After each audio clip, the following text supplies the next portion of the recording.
과학과 종교. 과학이란 말을 넓은 의미로 사용하는 경우에는 조직화한 지식이라고 이해합니다. 이런 경우에는 종교를 말하는 종교학이나 사물의 구국 원리를 구명하는 철학이나가 모두 과학이라고 하겠습니다. 그러나 근년에는 과학이라면 자연과학, 실험과학의 분야에 국한되는 것이 통례가 되어 있는 것 같습니다. 종교라고 하는 말도 몹시 막연하여서 세계에는 종교 또는 종교와 유사한 것이 아주 많습니다. 그리고 그 공통된 점보다도 상이한 점이 더 눈에 띄입니다. 그래서 일괄적으로 종교라고 하면 어떻게 다뤄야 공평할지 요량이 잘 안 갑니다. 그러므로 오늘의 강연 제목 과학과 종교는 결국 나의 능력 한계 안에서 본다면 실험과학과 기독교라는 것으로 좁혀지지 않을 수 없을 것 같습니다. 그렇게 양해하시고 들어주시기 바랍니다. 과학이 급속도로 발달함에 따라 새로 발견되는 지식과 이해가 전통적인 것과 너무 달라지기 때문에 불행하게도 종교와의 사이에 오해가 생겨서 서로 불필요한 투쟁이 상당 기간 계속되었으며 어떤 경우에는 적의로 대하는 일도 있었습니다. 싸움이 지난 후에 보면 싸움 자체에서는 과학자의 승리가 거의 전부입니다. 그러면 종교는 패자로 설 자리가 없어졌느냐 하면 그렇지 않습니다. 오히려 종교는 떼버시를 하고 더 세련된 활력 있는 발전을 계속합니다. 지도적인 입장에 있는 과학자들은 거의가 크리스찬입니다. 그러나 그들 자신은 종교와 과학 관계에 아무 모순도 느끼는 바 없이 침착하게 신앙을 지키면서 과학 연구에 정진하고 있습니다. 그러므로 이런 싸움이 있다는 것은 오해에서 생긴 것임이 사실이겠습니다. 그리하여 피차 더 호의적으로 자기 길을 찾아간 결과 자기들이 각기 진리 탐구에 있어서 영역과 분야를 달리한 것임을 알고 피차 그 구분된 분야에서 존경과 이해로 자기 맡은 일에 충실하고 서로 보충하며 협력해가고 있습니다. 그 영역의 한계선이 분명치 않아서 혼선을 이루는 일이 없지 않습니다만 그것은 쉽게 극복되곤 했습니다. 실험과학에 있어서는 자연적, 기술적인 것과 역사적, 문화적인 인문과학의 두 가지가 있어서 둘이 꼭 같지 않습니다. 즉, 전자는 자연현상을 있는 그대로 관찰하여 그 what it is를 기술하며 그 상관관계를 살펴 어떤 법칙을 발견하는 학문입니다. 아주 객관적이기를 힘씁니다. 인간 자체를 객관화하여 관찰하는 인간학, 사회를 객관적으로 관찰 연구하는 사회학, 더 분업적 연구 결과로 정치학, 역사학, 문화사학, 비교문화학 등의 가지가 생깁니다. 역사학, 문화학 등은 순 객관적, 기술적이 될 수 없는 것이 사실이기 때문에 객관과 주관이 동시적으로 연구자인 주체에 작용하는 것이며 따라서 더 많은 의미, 즉 기술만이 아니라 그 해명이 따르는 것입니다. 이런 의미에서 인간 경험의 중요한 부분을 차지하는 종교 경험도 인문과학의 부분에서 논의될 수 있는 것입니다. 그런데 과학 연구의 한 불순한 부산물로 생겨난 소위 과학주의란 것이 있어서 여러 가지 폐단을 일으킵니다.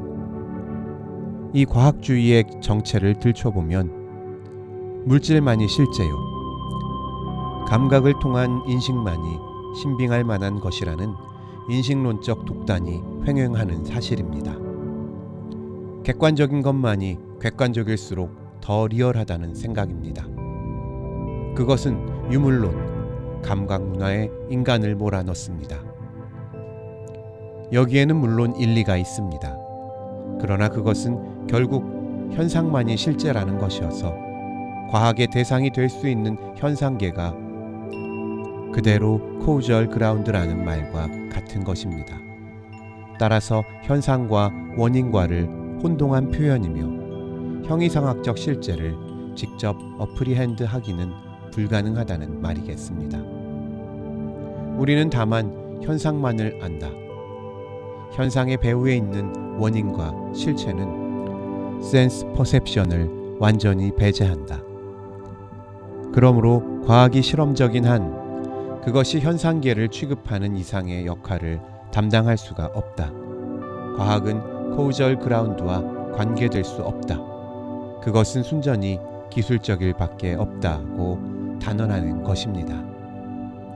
이것은 과학의 솔직한 고백이라 하겠습니다.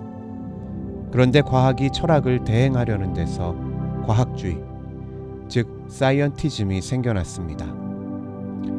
과학은 어디까지나 과학하는 데서 권위가 서는 것입니다.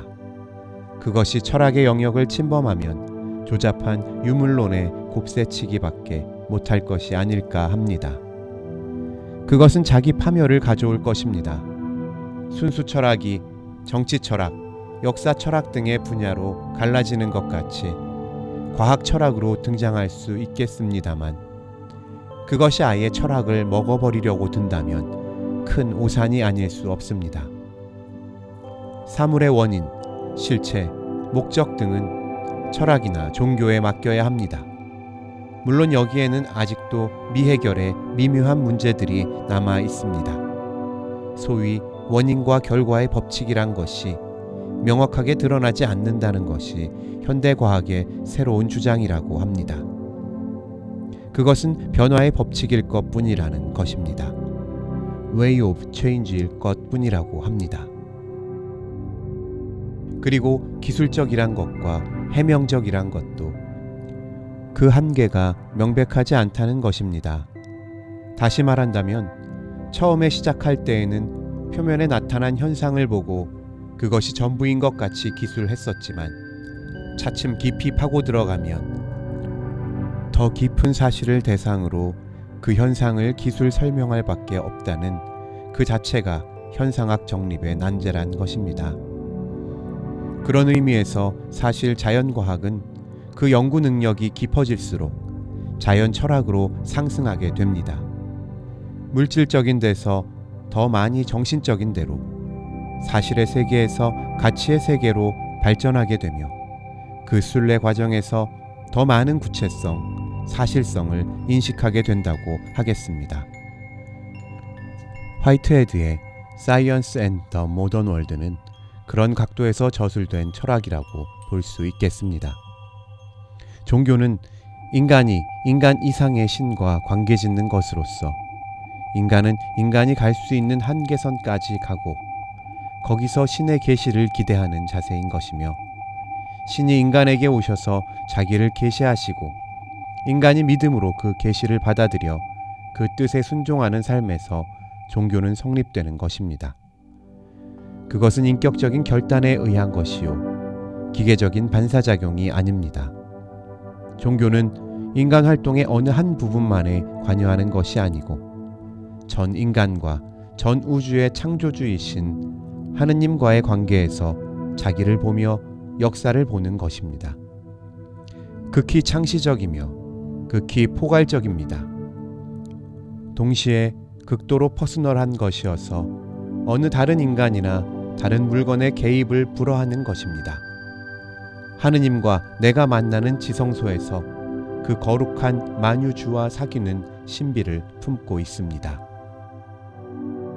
기독교는 우주의 창조주 하느님을 믿으며 그분이 모든 존재의 근원임을 믿습니다.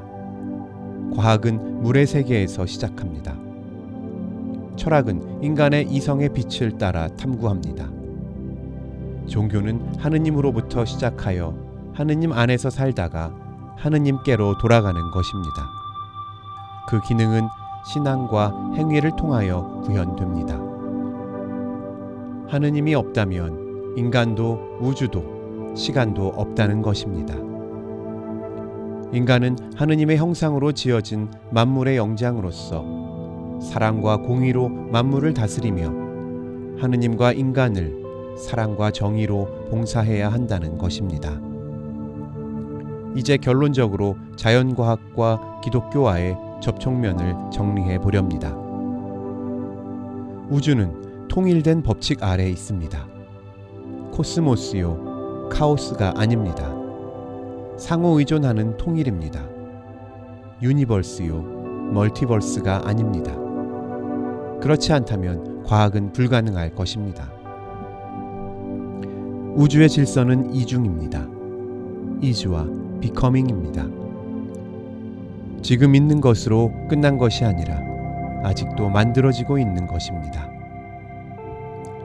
비커밍은 상승적 질서며 가치의 성취입니다.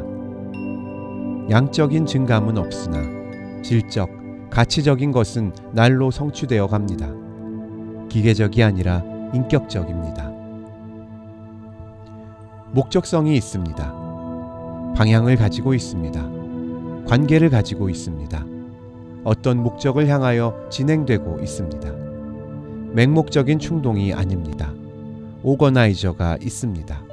코디네이터가 있습니다. 창조적인 신세시스가 있습니다. 우주 만물은 지성적으로 일관되어 있습니다. 합리적인 바탕이 뚜렷합니다. 마음의 세계와 교통하고 협동합니다. 이리하여 자연과학은 더 깊이 들어가 자연 철학이 됩니다. 이 자연 철학이 목적적인 질서의 우주를 이끌고 슈프림 마인드인 창조주 신앙에도 나아옵니다.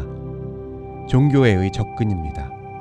이것이 최근의 과학과 종교의 경향이라 하겠습니다.